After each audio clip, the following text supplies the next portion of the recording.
Hello and welcome to Let Me Be Your Game Guide, a podcast that spends each episode delving into a mystical new video game, exploring its charms and challenges, and helping you decide if it should be next on your list. I'm your host Emma, and with me are my co-hosts Rylan and Sean. Join us as we escape reality and enter the metaphysical. For the remainder of this episode, let me be your game guide.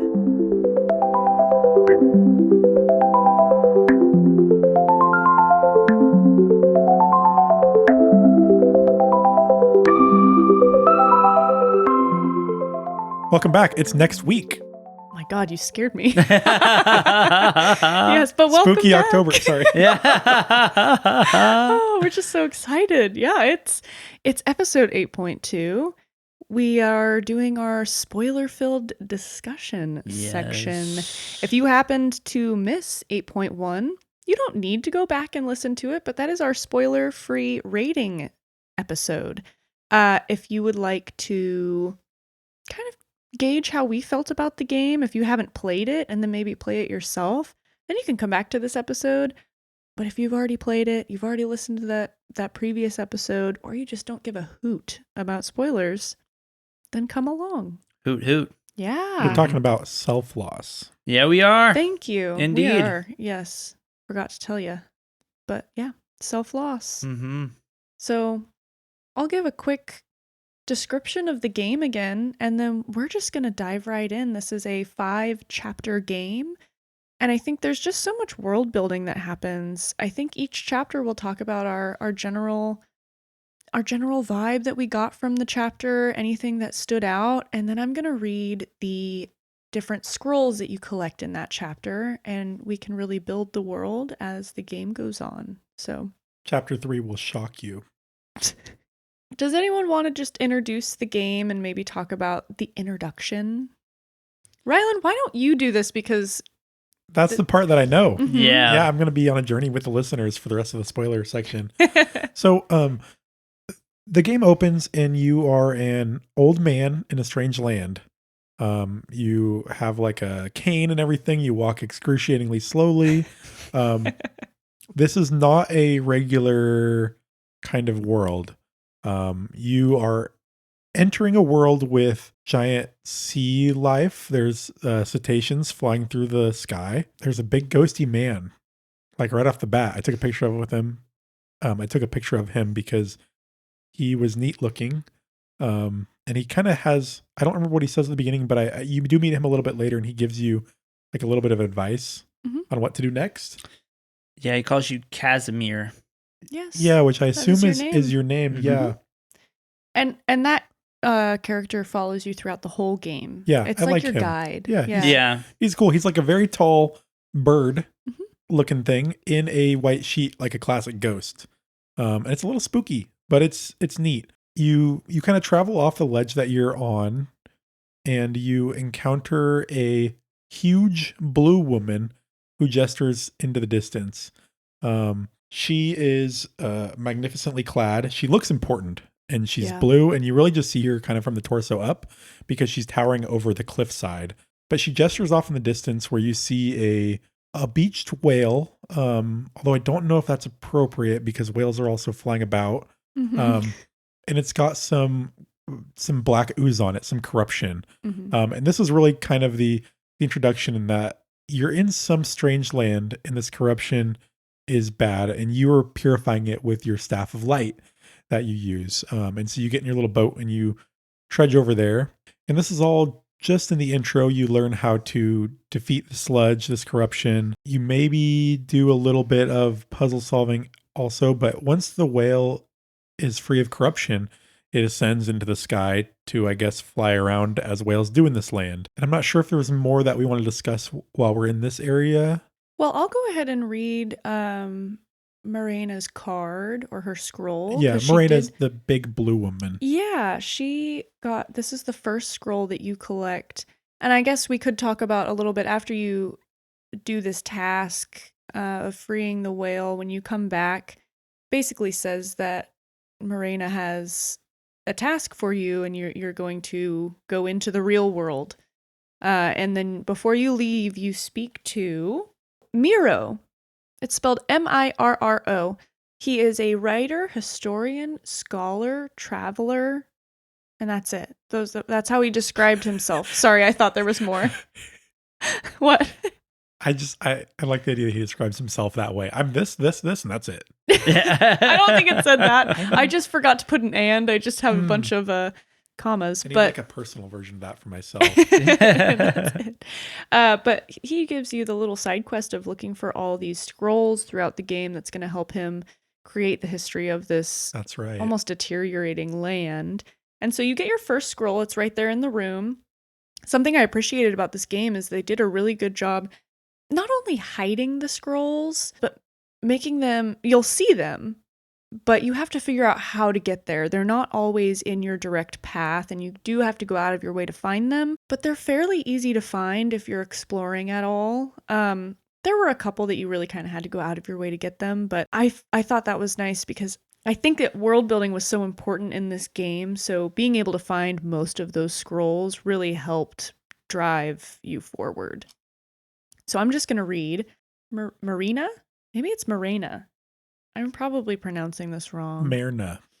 It could be. I don't know. Marina. I don't know. Yeah, I don't Marina. know either, man. Marina is the sovereign of the afterlife realm known as Leeway in human terms. Her dominion is home to all restless souls who are not ready to let go of life. Leeway also welcomes those who have not yet passed away, but whose time is rapidly approaching. All who enter Leeway are obligated to serve Marina. Tasks can vary greatly. Marina's captives tend to the sanctuaries, grant peace to the fatally wounded, light candles in memory of the great, and of course, cleanse Leeway of miasma. And we'll talk about miasma later because it has its own card. The duration of one's service to Leeway is determined by Marina herself, relying on mysterious laws known only to her. Some of Marina's prisoners have been there for centuries, awaiting the moment that Marina allows them to take on the form of a fish to ascend. However, for that, they need the blessing of Marina. That's what she's all about, and she pops up throughout the game, but you never really interact with her, you never talk with her, she's just present. She's watching you. Yeah, I mean, she's just around. Yeah. And I believe after that we're sent into chapter 1 into the real world, which you find is actually kind of the same as Leeway, covered in this miasma. You're brought back into the world. It looks like it said, not everyone who's in Leeway is completely passed away. Sometimes it's people that are close to death, and this is kind of how you come into the world. It seems like, I guess this is a trigger warning, but you come into the world like you may have been trying to take your own life, but it didn't work, and so that was almost the way that she sent you back into the world, like it's not your time to go. But then this is when we're first introduced to your little house, and I thought that just the little kind of, it's almost not a shack, but it's like I don't know how to describe it. It's almost like a boathouse, I guess, but I thought it was really cute. It's 2 stories, but it seems like that's where you used to live. And then this is technically chapter 1. Yeah, and chapter 1 is the turtle world, Turtle Island. Yeah. So it's a bunch of cute little toidles. Yeah, you see a lot of turtles around. You see a lot of frozen, or I guess turtles who have passed on. I know from the card that it takes a long time for turtles to reproduce. So yeah, you only see a handful of living turtles. Because the miasma has kind of taken over their space, and so they don't have room to repopulate. So, yeah, you only see a handful of them. It really is, yeah. And this is your first kind of mission. You find in your house some things for what's called a self-loss ritual, which you find is a ritual performed to help someone move on and accept the passing of a loved one and help them heal. So you encounter your first opportunity to help someone, and it's a turtle. and they have their little turtle baby. Looks like that it didn't make it. So you have to perform the self-loss ritual, but to do that you need I think it's like a spirit fish or a self-loss fish. It's a special kind of fish that you go and catch. Mm-hmm. And then you also have to get one thing that was like important to that animal. And so here you go to the nest and you find that there's a bird feather. And it gives you these clues beforehand. It has like a little bubble that shows you what you're looking for. Mhm.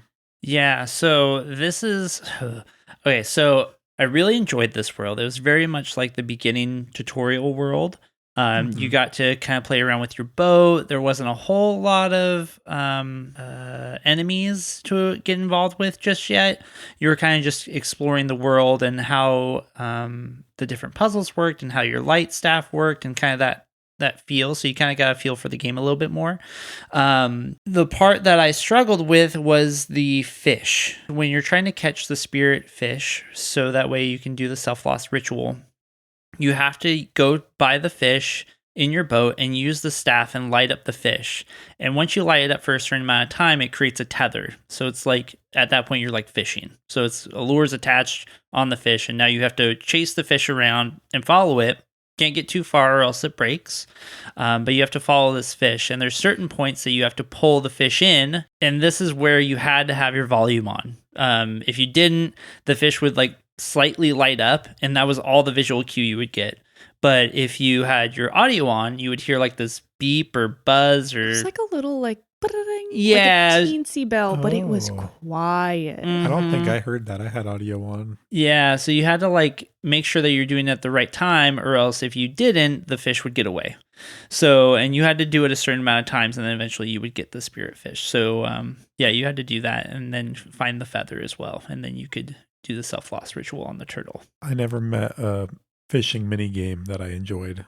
Yeah, it was just rough. Like, I wish there was some visual cue. Like, normally it's like a bob or something, like something that would tell you, like, oh, now you Yeah. can reel. But I think I also had trouble with that part. Like I kept like losing it, and I was like, I don't know why I lost it. Yeah. Mhm. It took me quite a bit. I don't think there was enough explanation on what you were supposed to be doing because for the longest time, I kept losing the fish, and I was like, I feel like I'm doing what I'm supposed to. And I was just like, I don't even know. I ended up figuring it out, but for a while, that part was a struggle.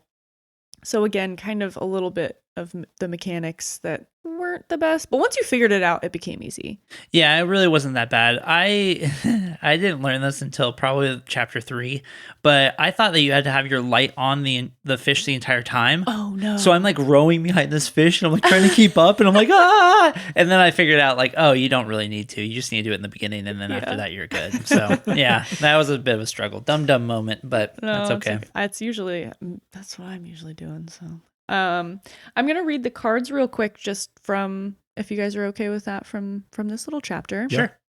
Touched on it a little bit, but the second scroll is the land of turtles is located in the westmost part of the continent of Yord. It earned its name from the abundant population of large turtles residing there. The Alphurus, I think that's how it's pronounced. Again, I don't know. Yeah, Alphurus? I think you're right, but they look like elves. They're just like chunkier Mhm. elves. Yeah, and they've got their own cards, so we'll get to them. Wait, but like Keebler elves or like Tolkien elves? A little of both. I don't know. Yeah, like they're kind of in the middle. Yeah, like they're taller than Kefler elves, but they're round and they kind of wear the same stuff. Yeah. So The Alphurus have developed a special bond with these turtles, considering them as their main allies and friends. The turtles have aided the Alphurus in constructing underground cities and have shared their worldly wisdom with them. Additionally, the turtles have a fondness for carrying their closest friends on their shells. While the turtles' language is challenging for humans to pronounce, the turtles themselves are capable of effortlessly speaking in numerous languages. Unfortunately, like many other species, turtles have ceased reproducing due to the spread of miasma. In Turtle Land, one can observe old empty shells as remnants of the departed turtles. And then there's another scroll that just talks about humans. Again, this is just building on the world building, but humans are the second most popular group inhabiting Yord. Their villages and cities are scattered along the coasts of the continent. They engage in fishing, trade, and arts. When the giants invaded the continent, many villages were abandoned and people started moving en masse to the main fortress cities. Initially, many hoped to return to their native places once the war ended. However, the rapid spread of miasma worldwide only intensified people's fears. Most of those who stayed in those places eventually fell ill with miasma or died from hunger. Now, these ghost villages serve as a reminder of a once peaceful time. Wow, already we have like quite a bit of history and Yeah. like world building right there. Like you could tell a lot of stories Yes. based on that setting they've set up. Mhm. Yeah, and this is the first hint that like you're like, oh, okay, so there was conflict in this world before the miasma came up, and it will build on this. You'll learn more about this war and kind of what happened. This still in chapter 1 you get this this one is for the elfers. Oh, see, it's elfers in here, so elfuries maybe is the plural. Who knows? The oldest race on the continent of Jord, elfers are very similar to humans, albeit slightly larger with long ears. They have a penchant for living underground, and one theory suggests that their long ears enable them to see in complete darkness, much like bats. During the war against giants, elfers served as allies to humans, using their magic inventions and artifacts to bring an end to the bloody and senseless conflict. Additionally, Elfurus possesses extensive knowledge of the fish faith and are credited with creating many whale worship ceremonies. So the fish faith, I believe, is like a religion, and that's where the self-loss ritual comes from. Mhm. That's just a guess. Yeah, and the Elfers? the elfers, they have a lot of magical properties. So you'll learn later on that they're come from even ancient elfers that had very magical properties, and then they got separated into a couple different schools. And yeah, it's some pretty deep lore that sounds really continues cool. on. Yeah, it's Yeah. actually really cool. So Well, in the last, I think there's 2 more scrolls. So this one is miasma, which we've talked about a lot. Miasma is a mysterious dark substance with an unknown origin. It has the ability to decompose and transform any living organism, including plants and animals. In some cases, miasma tries to replicate the appearance of the creature it consumed. It's widely recognized that miasma possesses supernatural properties, as it cannot be destroyed or purified by any physical means. However, there are instances where it can decay naturally over time. Despite numerous efforts by brilliant minds to find a cure or a method to eradicate miasma, their attempts have been unsuccessful. While there are ways to partially down the spread of miasma, complete eradication remains elusive. Miasma has always been present in our world. The earliest records of this plague date back over 1,000 years ago during the reign of Virgut the Mad. yeah. So a lot of the creatures and things that you're fighting are miasma. Miasma. A lot of the creatures that you're fighting are miasma, or have been taken over by miasma. A lot of the environments that you experience further in the game are succumb to that. So, yeah, even on your boat, like there's certain sections where miasma is like in the water, or you have to traverse through it. And this also brings a good point of in the game, you can get affected by the miasma. So the issue is you have to keep cleansing yourself, and you have to keep track of that, or else you will die by the miasma. So you can take a certain amount of it, but eventually you have to cleanse yourself, or else you die. Yeah. And I will say I died many times. So I don't think I ever died from miasma, but I did die from just neglect of getting out of the way of an enemy. Oh yeah, no, for me it was particularly later on in the game. I'll talk about the part, but there's little orbs that sit in the water and they explode miasma. I know what you're talking about, I bet. Is it the one with the statues that are holding the things and they drop them into the water? Yeah, that was rough. I did die there. I lied. Yeah, and then there's like miasma weeds. So like you have to use your light to go through these weeds of miasma. But there's also like these globules of miasma that explode. Yeah. And they create like a gas of miasma that can go around a certain area. And they like light up and then eventually they explode. But it's only when you're near. And so there'd be like certain sections you had to get into, but you had to go around those and traverse them. And I got hit by those a bajillion times. So yeah. It was pretty bad. And I'm going to get through this last card just to get through chapter 1. there's not a ton that actually happens in this first chapter, but you do get a lot of scrolls. So Yeah. there were a lot of scrolls in that first area. This last one is about whales. Whales are the oldest creatures on Earth. Their unique allure and the image that is so strangely familiar to all representatives of the lower races are explained by an ancient legend of the Elfers. According to this legend, the primordial whale, which for a long time swam alone on the upper ocean, fell ill one day and washed ashore. Its decaying body and organs gave birth to all life on Earth. By the way, the elves believed that they originated from the whale's mustache. The heart of the whale fell into the deep ocean, giving rise to all marine creatures, including fish and other whales. Since humans historically interacted closely with the elves, they adopted their legends of the primordial whale and began to worship the ocean and all whales. P.S. The faith of the whale kind is not popular among giants. Moreover, some historians believe that different faiths were the true cause of the War of the Continents in 1704 CE. So again, we're getting some like random lore.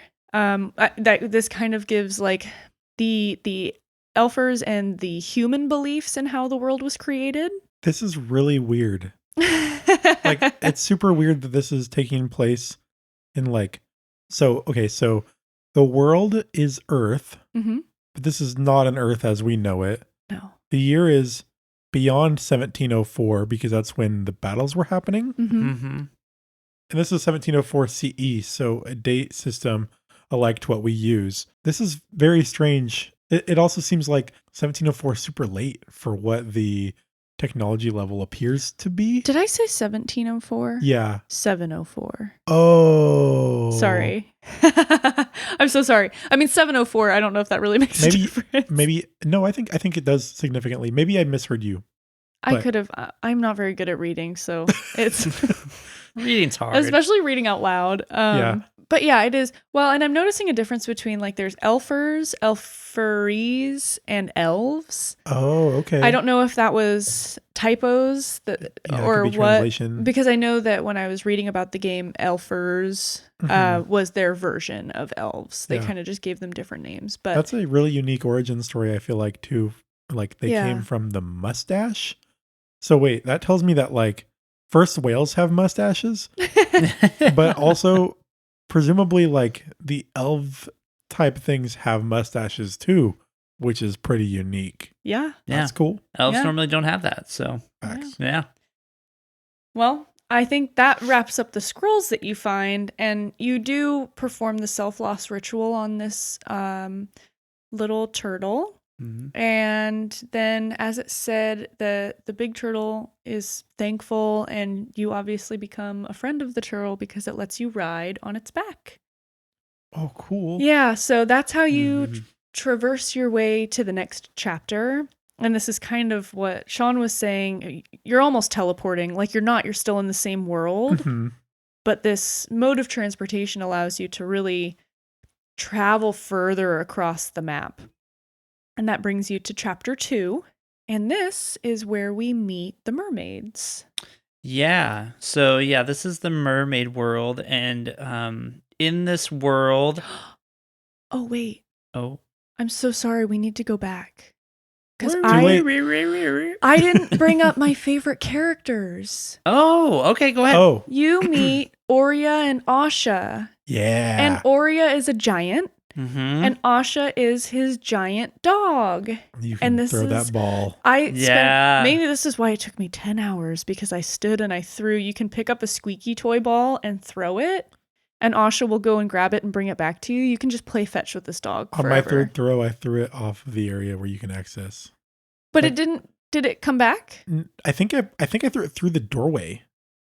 Oh no! It did not come back. Oh, usually if you threw it in a bad place, it would disappear and then reappear.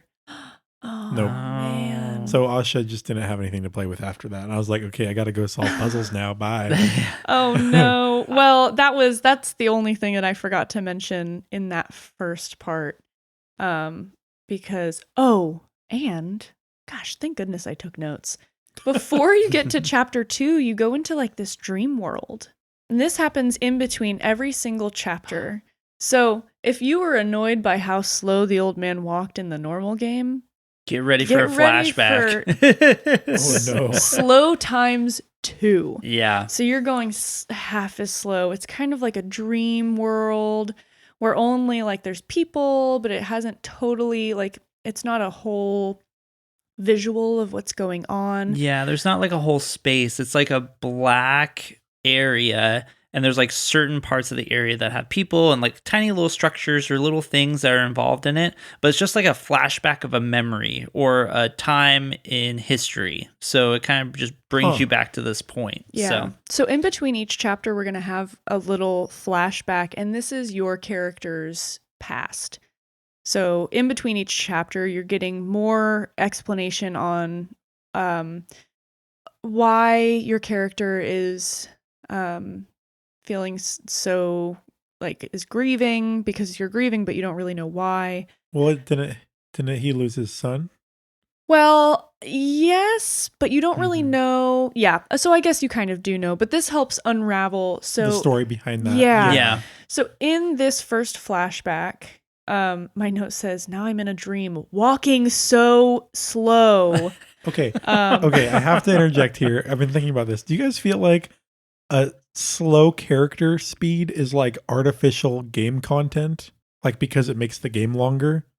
Like if the guy can move twice as fast, maybe that'd be a little bit too fast. But like, do you feel like that's artificial game content to like stretch the game a little bit? Yeah. Maybe.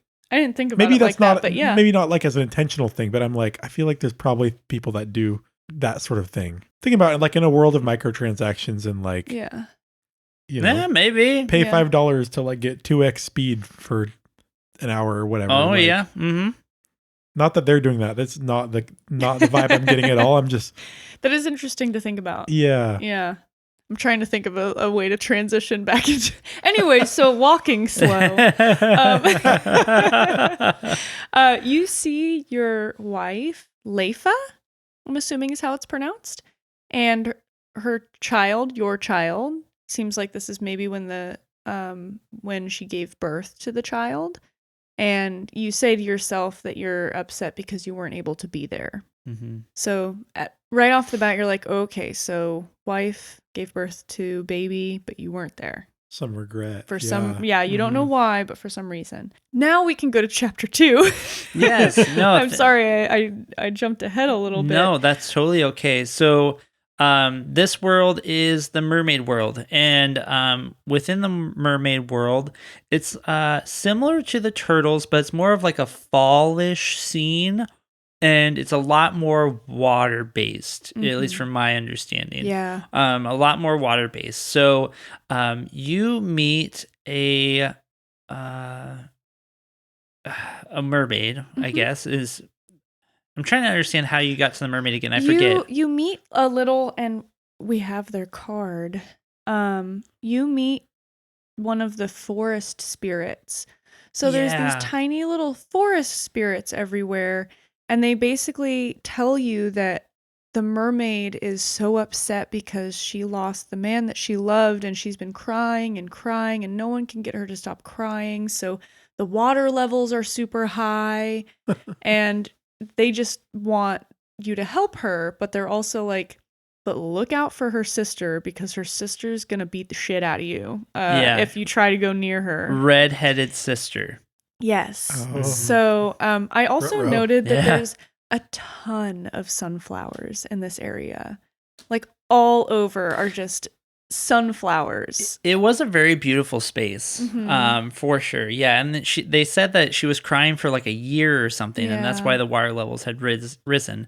And so you go and you meet the mermaid. Before that, you have to get past the sister who's trying to protect the sad mermaid. Yeah. So the sister will do like these blasts that can like destroy your boat, and you have to like hide in between like rocks and things and like walls from like ancient ruins that had been there in the previous time before everything flooded. Yeah. And you have to get through some obstacles, and then eventually you get to the sad mermaid. And go ahead. Oh, sorry. No.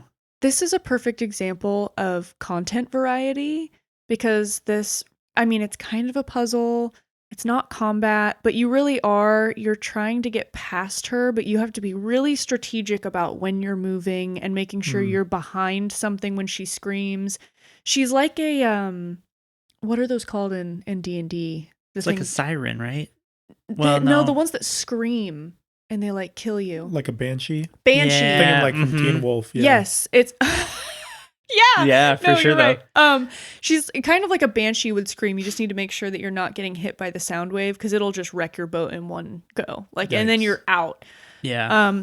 Continue. I just thought great point. Yeah. So after you get past her, you meet the sad mermaid. And the sad mermaid is really upset because the love of her life had passed away, and the love of her life was a giant. And so she's really upset about it, and she's trying to reconcile the death of her loved one. And so, as like the previous chapter, you have to go find two things, a comb, and you need a spirit. Mm-hmm. So the comb, I'm assuming, is something that was given to her, or is he gave to her, I'm assuming. And then a spirit, just like the Selfloss ritual. So yeah, and in this is I found this to be a really long chapter. I think this was my favorite chapter. I really liked the way that you got to the mermaid, and then you're kind of interacting with all these little forest spirits as you go. I'll read the mermaid scroll real quick. Few have seen mermaids in real life. They usually avoid contact with other races. For a time, hunting mermaids was one of the main pastimes of princes, as well as a way to quickly become rich. A single mermaid tail could cost as much as a good house in Dalvigrad. However, it's not wise to assume that they are weak and timid. Mermaids possess an extraordinary talent for magic. Their health can overcome any disease, and their scream can literally tear living creatures apart. There are known cases where almost the entire expedition perishes in an attempt to capture a mermaid. We know very little about mermaids, and it is unlikely that we will ever learn more anytime soon. And then the house spirits, this is another scroll. House spirits or forest spirits, wild nature spirits that are actually quite friendly and cheerful creatures. They like to dwell near small humans and elven settlements.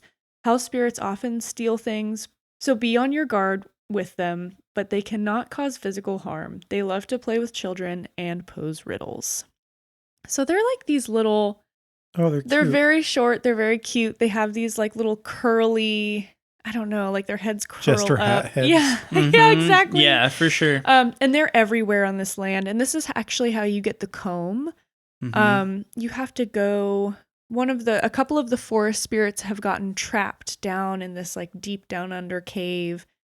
This was a very beautiful part of the game where you go under. It's very creepy, and you have to kind of battle. You're not battling the what is it? It's a jellyfish. Oh yeah, the jellyfish. Yeah, there's like a jellyfish boss type thing. Mm-hmm. But once you've overcome that, you collect the two house or forest spirits, and then you bring it back, and that's how you get the comb. Is this where the scroll is talking about the jellyfish? Because I found that very interesting. Yes, so I have the jellyfish scroll. The one that comes before that is actually nomad elfers, which is you run into them as well, and they're working on a concoction because there are these little crystals everywhere that are kind of like pulsating. And so they say, oh, if you can find all these ingredients, we can upgrade your staff so you can use it to dispel these. Yeah, and like these like crystal formations are like blocking your path, and like you can't get past them until you upgrade your staff, and then it creates like a ring that you can shoot out at people or at the crystals, and it makes them explode. That's cool. Yeah. But you have to hit the crystals when they're like they go from being big to little to big to little. You have to hit them when they're big. Just like real crystals, yeah. Just like for sure, dude. Yeah. So, but the nomad elfers, their scroll says the few elfers that can still be encountered. Approximately 100 years ago, almost all elfers disappeared without a trace from the lands of Jord. It's not known for certain what happened, but the Elfers who there are so many typos in this. So yeah, I think Elfers have typos. Jord is spelled with a J here, but I think it was a Y in the other area. And then Wait, isn't I thought Jord. Jord was the area that you're in. But this is Lands of Jord. Oh. But I think it's the same. It's not known for certain what happens, but the Elfers who remain told of a ritual conducted by the Elfurian kings, which intentionally or accidentally erased almost all of them from history.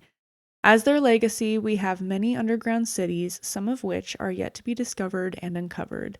Those Elfers who did not vanish became hermits and embarked on endless journeys across the world.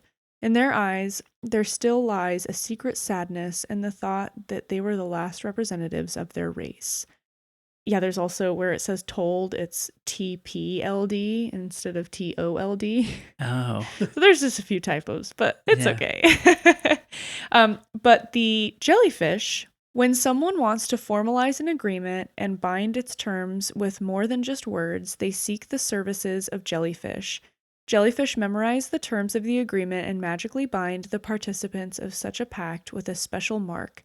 If such an agreement is breached, the terms of its termination will be executed. It is unknown whether it's possible to break such a contract without consequences. Kings and princes of Elfers and humans always have a small handheld jellyfish at hand for signing the most important contracts. What? Yeah, awesome? I always thought that was so cool. I was like, oh man, just pull this jellyfish out, like sign that deal. Like, I really like how the animals have like a place in society, like how the turtles work well with the elves as well. That's really neat. Yeah, and so random. Yeah, and then the last scroll I'll talk about, this one just seemed kind of, I don't know, just there, but medicinal plants possess incredible healing and magical properties.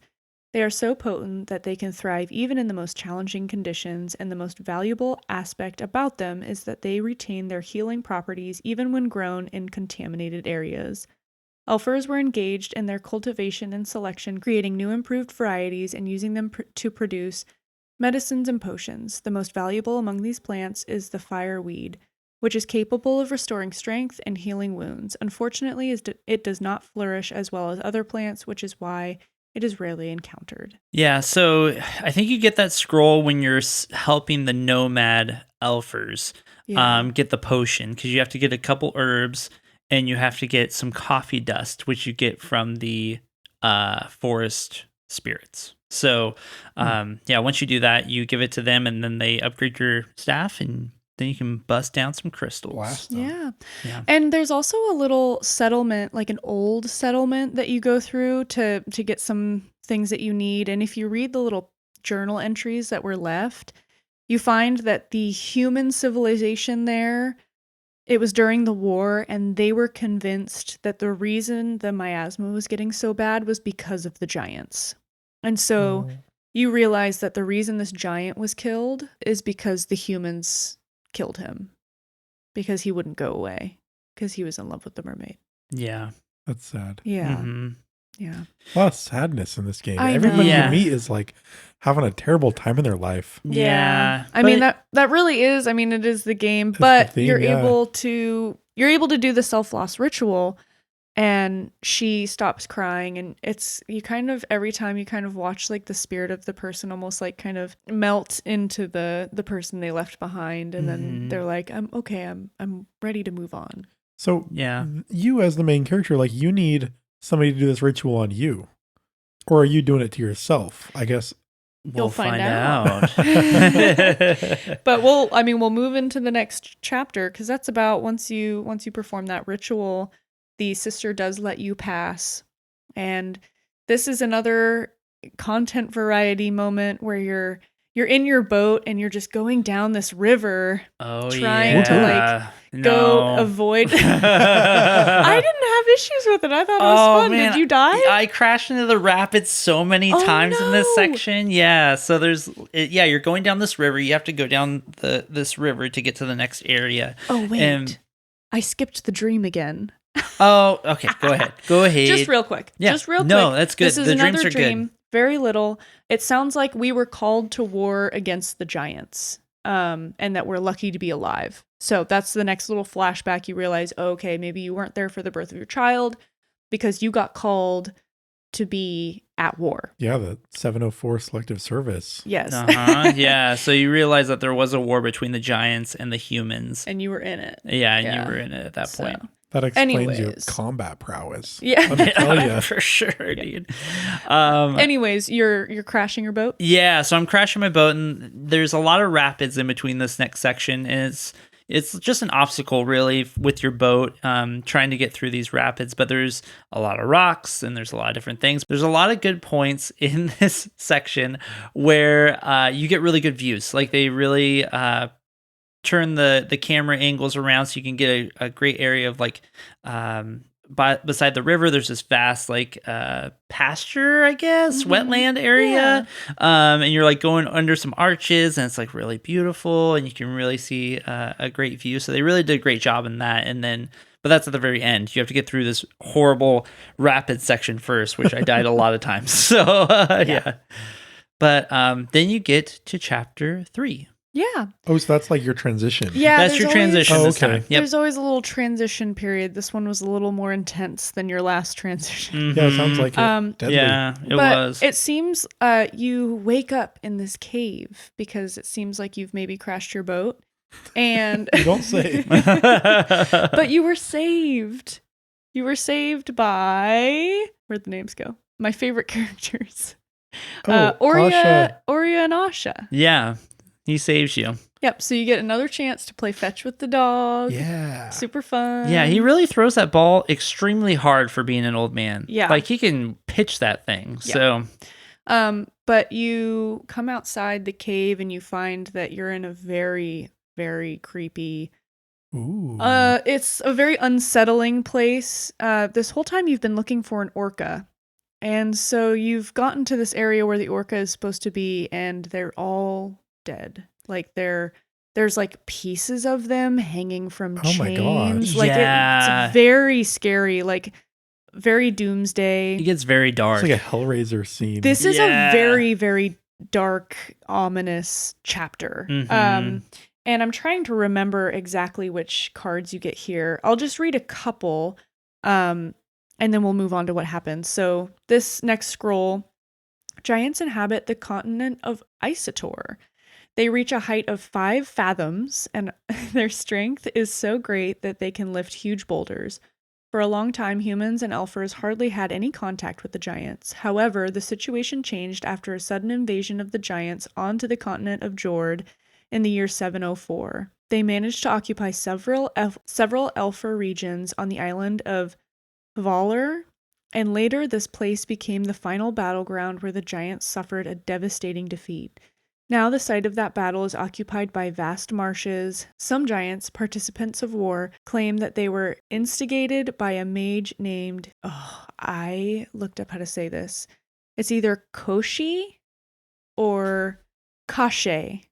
I saw on Reddit that it was Kashe. Okay.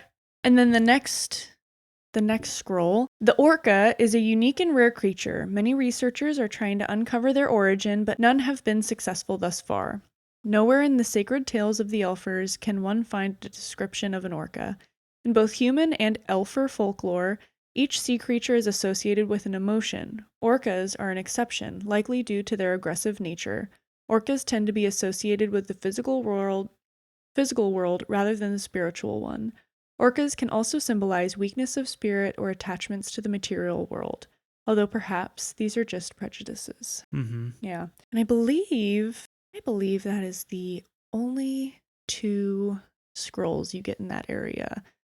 Yeah. No, that's a lie, because this is Baby Whale area. This is Baby Whale area. Because Yeah. you find this huge whale, and it's all sad, and it kind of just like the little bubble shows that there's a baby whale in a cage.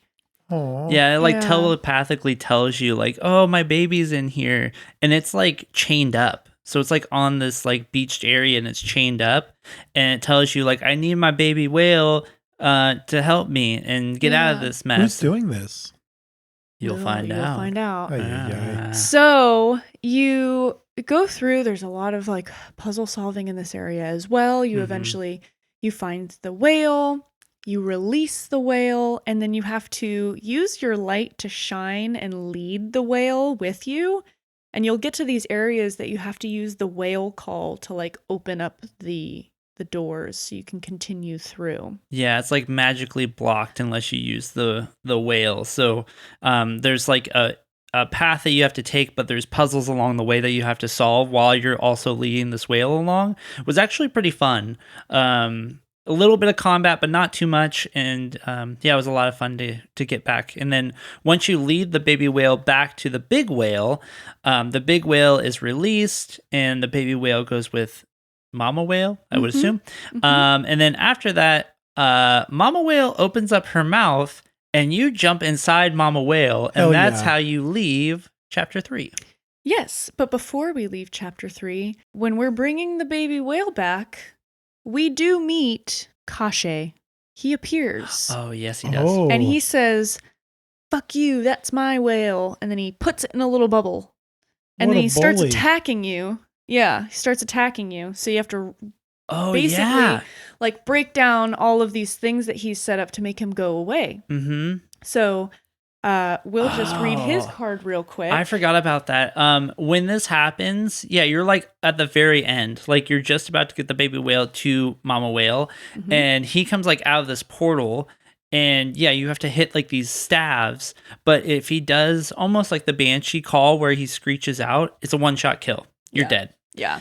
I died a few times. Yeah. So, So his scroll says, "Few humans and elfers know about Kashe. However, the giants are well acquainted with him.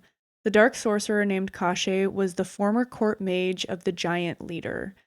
Later, after the sudden demise of Uru, at the end of the war, rumors spread that Kashe had a hand in it. After the war ended, he was banished from the giant country for conducting experiments that were aberrant to all living beings. There are chilling rumors that he is exploring the ancient castles of the Elfers and setting up his secret laboratories there." Yeah, so a little bit of a hint of like, oh, he might be the bad guy behind all this. Like, yeah. And I think we're not going to have time to read all of these. So I'm going to skip the next couple. This one is the Ararindi, which is a collection of sacred books, kind of talking about the different schools of magic for the Elfers. Yeah, that's where the Elfers, it talks about the ancient Elfers and how they got divided after a certain amount of time into different schools of magic. Yeah, and then there's also fish oil, which is a special substance produced by fish, whales, and jellyfish.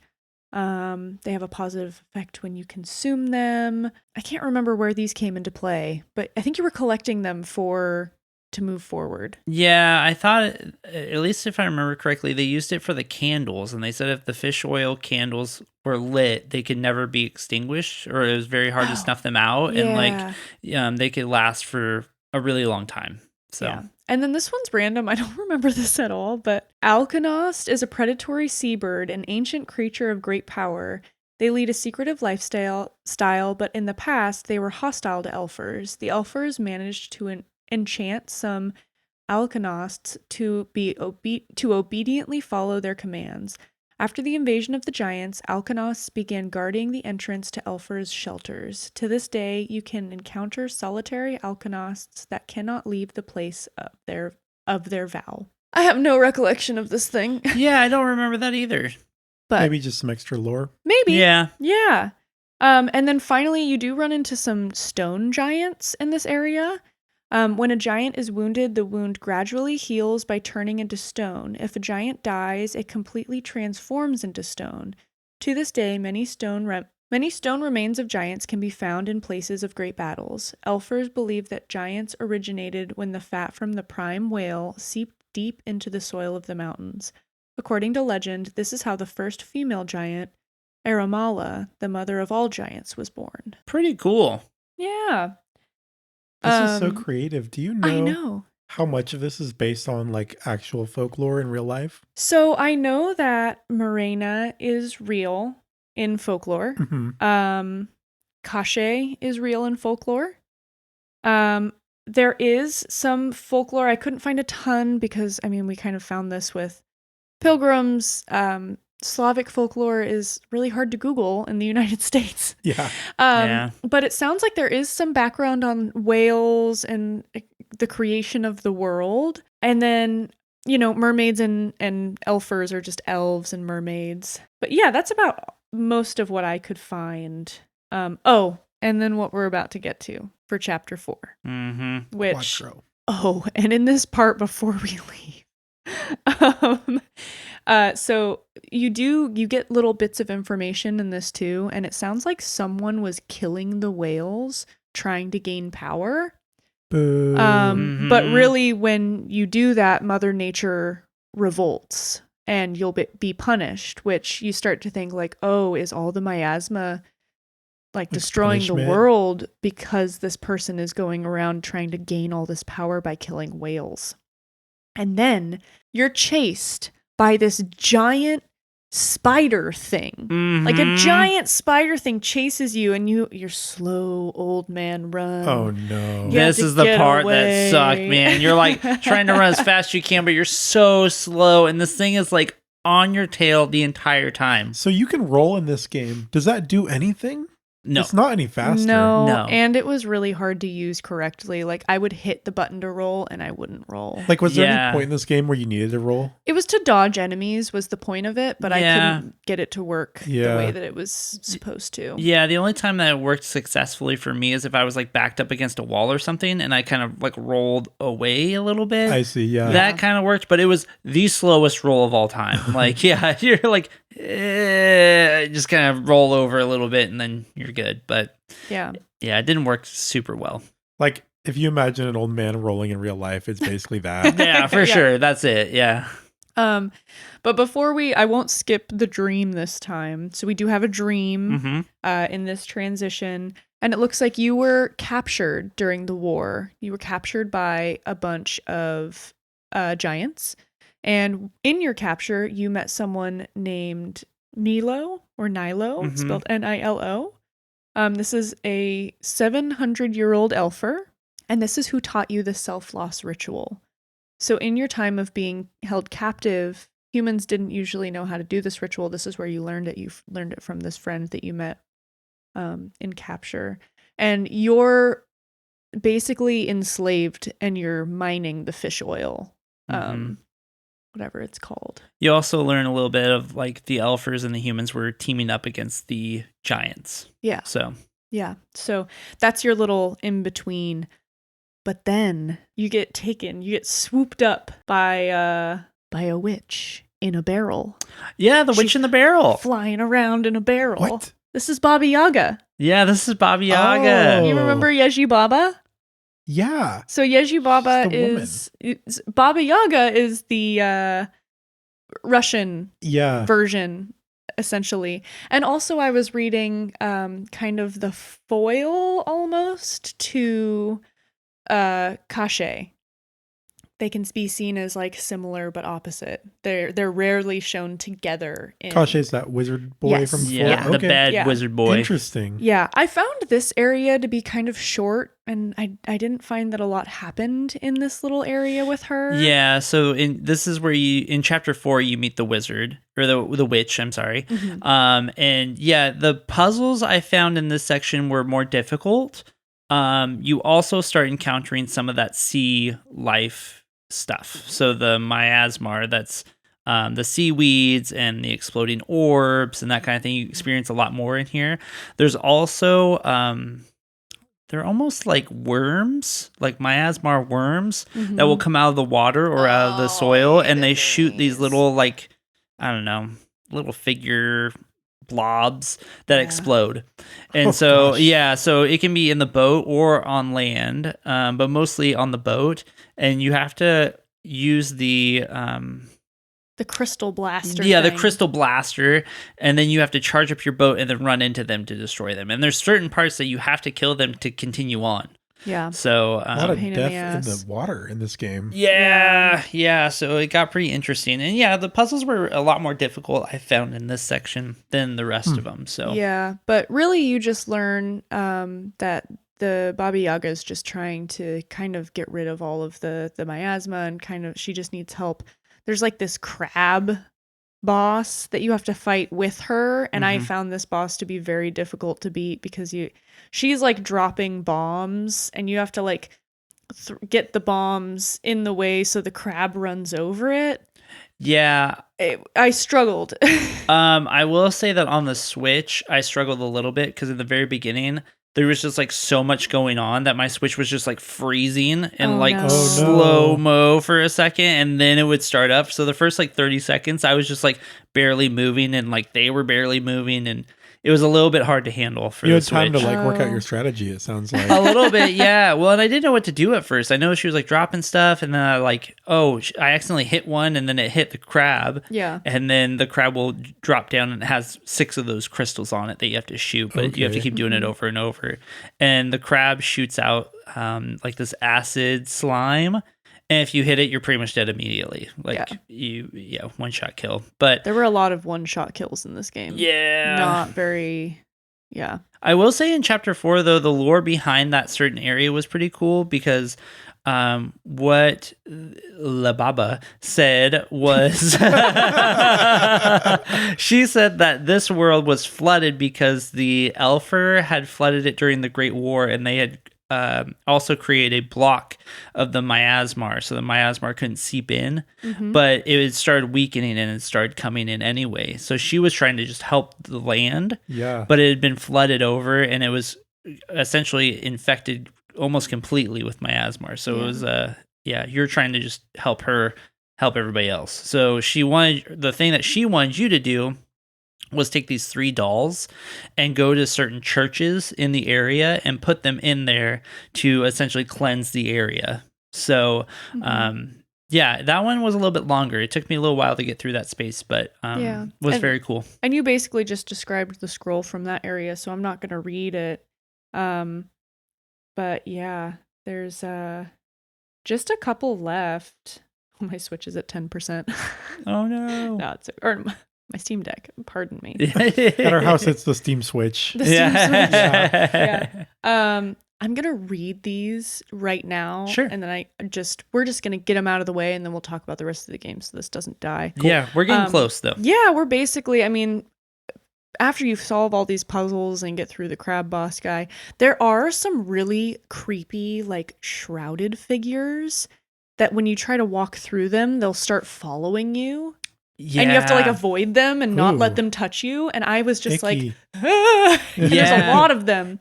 It reminds me of the ghosts from Super Mario. Because, like, if you turn your light on them, they'll turn away. But as soon as you turn, they, like, start following you. Yeah. Yeah, but they're, like, they were Such particularly... a creepy mechanic. Oh, for sure, yeah. And they were surrounding, like, the certain churches that you need to cleanse.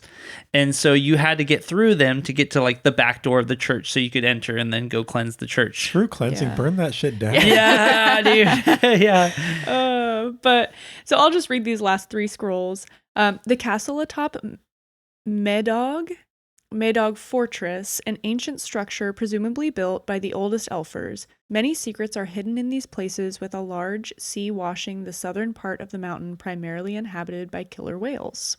And then, second to last, Elfers Scavengers. Many call them Elfers, but in reality, that's just a theory. No one has ever seen their faces beneath the mask. Do they even have faces? It's only known that they are rarely hostile, but they are also reluctant to engage in contact. Scavengers constantly search for dead creatures to extract precious fish oil from. For this purpose, they have a special needle that sucks out all the juices from the carcass. Sometimes they can be spotted in abandoned Elfer structures. Perhaps that's why everyone thinks it's them.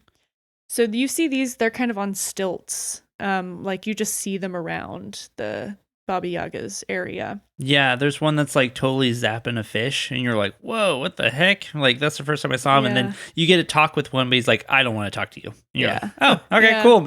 Sweet. It almost sounds like Bioshock, like where they are going around with their needles, like extracting DNA. And then this is the last one that you find. And it says, Miro Hotung Self-Portrait. I was an assistant archivist under the reign of King Uru. I have been working on this labor for many years, and I hope you will appreciate it as it deserves. And so this is the guy that you meet in the very beginning. Yeah. So but also feels a little bit like the developer being like, this is literally the very last one that you collect. Very close to the end of the game. And it's kind of like I hope you enjoyed my creation, which I felt. That's nice. Like, that's really cool. Yeah. Yeah, so I thought that was cool too. That was a good ending. Yeah, but I just wanted to get those out of the way before my Steam Deck died. For sure. But yeah, I think after chapter 4, we do go back to a dream. And this is, I believe, the last dream. Yep. And you find that Nilo passed and he left you a letter. I don't think it said what the letter said. But a month later, a truce was signed and the prisoners from the giants were returned. No one won, and there was 5 years of bloodshed, and your family passed away before you got home. Aww. Yeah. So it's basically like it was a 5-year war. No one won. It didn't accomplish anything, and then you got home and your family had passed, just kind of as collateral of the war. So again, you kind of see how you got into the headspace you were at in the very beginning of the game, because it's like, I wasn't there for them. And that's kind of, I think, that's the full unraveling of your backstory. And then you are in chapter 5, which is the final chapter. And this is where you really meet Kashe in his true form. But he breaks your staff and he captures you, and you kind of get taken through this cage, and it kind of seems, oh, go ahead. Before that happens. Oh, no. Yeah, so when you enter chapter 5, so when you enter chapter 5, you enter a snow world. So it's like a snowy, like that mount. It's whatever that mountain was that I just described. Yeah, so you're on top of that mountain. And you start walking up to the entrance of the castle, and the dog and the giant, Asha and Oreo. Oreo and they fight the bad guy, Kashe. So they fight Kashe. They lose. And you run up, you kind of get like stunned back or something, and the fight already happens. It's like a flash, and then the fight has already happened. And you go and find the giant, and the dog has died. No. Yeah, Kashe has killed the dog. And he's like on death's door. He's like, I need you to find a spirit because I need to be with her before I go. Aww. And so you have to go. And this was actually a little bit of a difficult part too, because there was a few puzzles that you had to get to before you could get to the spirit animal. The part where I struggled with was there's a puzzle that talks, it's like a maze essentially. And it talks about, first there's like 4 different directions that you can go to. Like 4, it's like a cross. Like 4 animals. 4 different animals. Yeah, and there's like a tablet, and it says it starts with the frog who sees the stars. And so you follow the frog that sees the stars. And then the second part is the bear who is looking for a fish. So if there's a fish symbol, you have to go towards the bear. And then if you don't have your audio on, you won't hear the third part, which is a horn that the turtle sees, or the turtle hears. And if you don't have your audio on, then you have no idea. And so you're just walking, you're just going through this blank section you don't know. And then the last part is an owl. The owl goes back to where they came, or to their kin, or something like that. This part took me forever to get out of. You do find a scroll in here, but it does take a while to get out of. Trying to figure out which path to take. And this is where I got out of the map, because I did that charge up, and then I like zipped through one of the sections, and it brought me to like the very back side of it. And so I could see like a square of where the maze was, and then the very back side of like the main area that you're supposed to be in. And so I'm like just toting around in my boat, like just checking everything out and just seeing how far I could go. And then I went back and finished the puzzle. But yeah, it took a little bit to get to. You get the spirit fish, you bring it back. He gets to send off his dog, so he gives a loving embrace to his dog, because he already had the toy that you had been playing with. So he gives a loving embrace, and then he turns to stone, and they both pass away. So sorry, I blacked that part out because it was terribly, terribly sad. Yeah. I actually cried. the giant and the dog save your life twice in the Yeah. game. So they save you multiple times, and you like build a friendship or at least a relationship with these two people or this Yeah. person and this animal. And then at the very end they pass. I couldn't believe that they did This that to game me. is so depressing. I know. It Goodness really gracious. was. Yeah. But it was, It does it in an interesting way where like you're sad about it, but you're also like happy. You're like relieved at the same time because they are getting closure in the space that they're in. Yeah. But in the moment you're like, and then you're like, well, at least they're okay. Well, and then I was pissed. I was like, fuck this guy. I'm going to kill the shit out of this guy. I'm so mad. Crochet. You get into his little freaking, I can't remember. It's like a laboratory It's like space. laboratory like they talk about. Friggin' laboratory. Yeah, freaking well, laboratory, and you find that he was like torturing people there. Like he's evil. And obviously the one who started this 5-year war that like it had nothing to do with the giants and the humans and elfers actually fighting. Like he just kind of manipulated them into starting this war. Yeah. And so then he like basically strikes you down and he takes your staff and he breaks it and you get captured. And then you think it's kind of over, but you get out of your cage and then you kind of have to stumble, like you don't have your staff. So he's having trouble walking and you pass all these enemies, but you have to just keep going because you can't fight them. I mean, you can. I think you can still swing, but yes. Sorry. No, that's okay. I'm probably skipping things and I just played this part. That's why it's fresh in my mind. Oh, you should explain this because you just finished it. So, before you get to that point where he breaks your staff, you have to get his mermaid daughter, I believe, out of captivity. So she's like frozen in ice as you walk into the laboratory. In the middle, she's frozen in ice, and there's like 2 sound symbols, like a bunch of sound symbols that are on each side of her, and you have to complete a few puzzles. The sound is like entrapping her, and so like she's trying to sing out, but nothing's happening because she can't break out. So you release that, you go and break her out, and she he was torturing Trigger her. warning. Yeah, trigger warning. Sorry.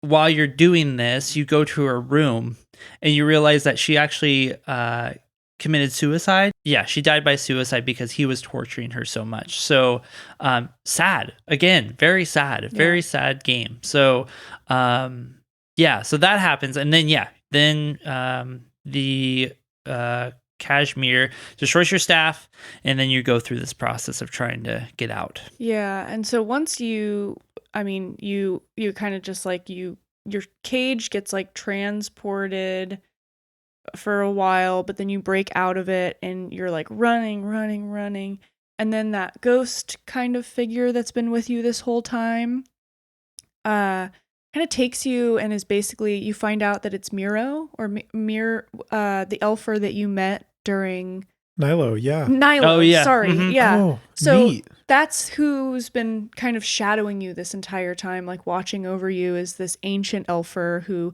taught you the self-loss ritual and kind of insinuates that this process is also meant for you. Like you needed to complete this process for yourself to heal. Like you're cleansing this world, but you're also cleansing yourself at the same time, learning how to let go of this guilt and move forward. And now's your chance. Like I'm giving you one more chance you did fail, but I'm giving you another chance. And so he gives him a new staff. And then you get the staff and you go pew pew. Yeah. Yeah. Time to go fight some folks. That's cool. Yeah. This last boss though, it was so hard to beat. Yeah.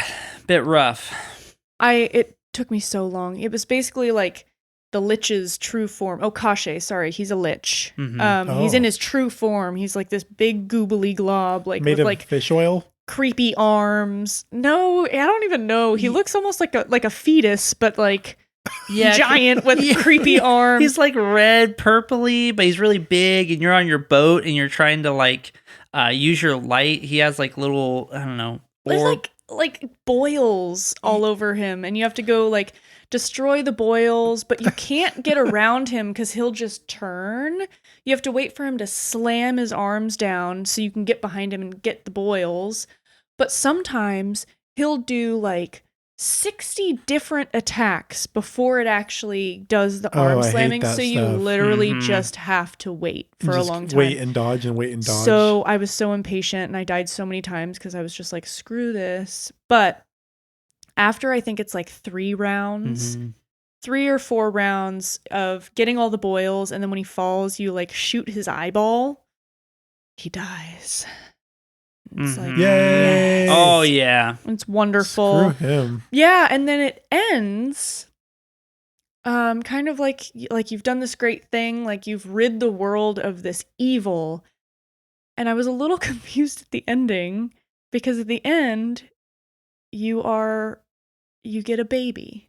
Yeah, it was weird. So like right before that, you have to finish the self-loss ritual for yourself. Sorry, again, I'm just jumping No, it's forward. okay. It's a weird part. So yeah, you have to complete the self-loss ritual for yourself. Oh yeah, you go get a whale. Yeah, you go get an orca whale. So you finally got to the spot where you can get the orca, and you get the orca whale, and then you go to this like platform which has like a weird.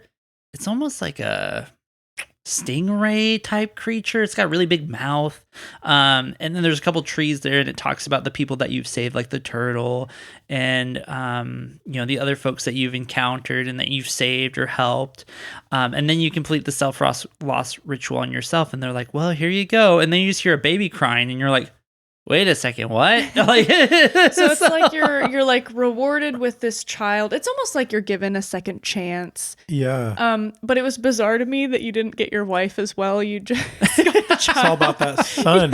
Yeah, for sure. But I think it really was the ending was almost like you can release this grief and this blaming of yourself, Mhm. and kind of represented like a new life being brought into the world because the miasma had been making it so no one could reproduce.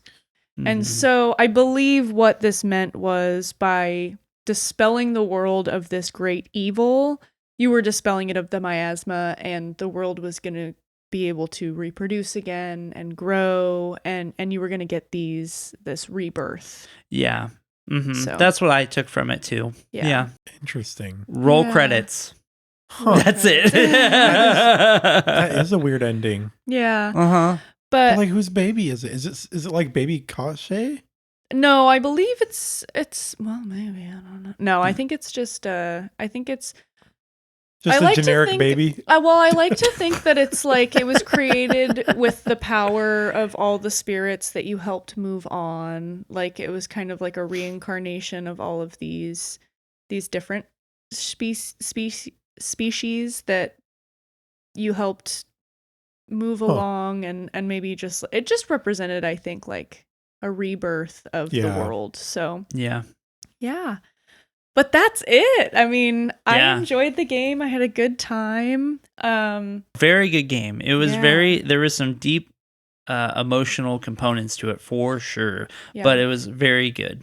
Yeah. Mhm. So this concludes our discussion episode for Self-Loss. Please join us next week for our spoiler-free review of... Sean, you picked this one. Which one are we playing? Evil Tonight. We're playing Bum, bum, Evil bum. Tonight. Evil Tonight. Yeah, so it's gonna be spooky season, and I mean it is spooky season, but we'll be in it. So we're playing a spooky game. That will be followed by a spoiler-filled discussion episode the week after. Please go give the podcast 5 stars if you like what you heard. You can email us with any comments, questions, or constructive criticism at letmebeyourgg@gmail.com. You can also send us any game requests if there's something you'd like to review.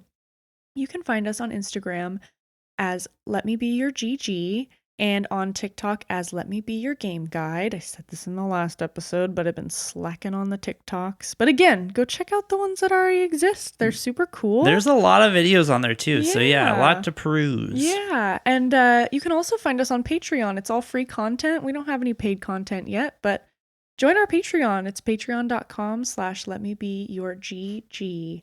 Thanks for listening. We can't wait to see you next week. And thank you so much for letting me be your game guide. GG, y'all. Bye. Bye. See you next week.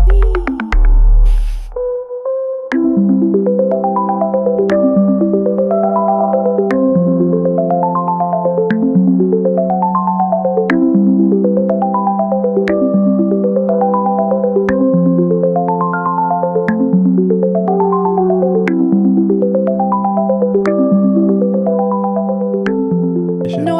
that chort is also an appropriate way to pronounce it Don't if you get don't. short with me. But I'm Oh my God.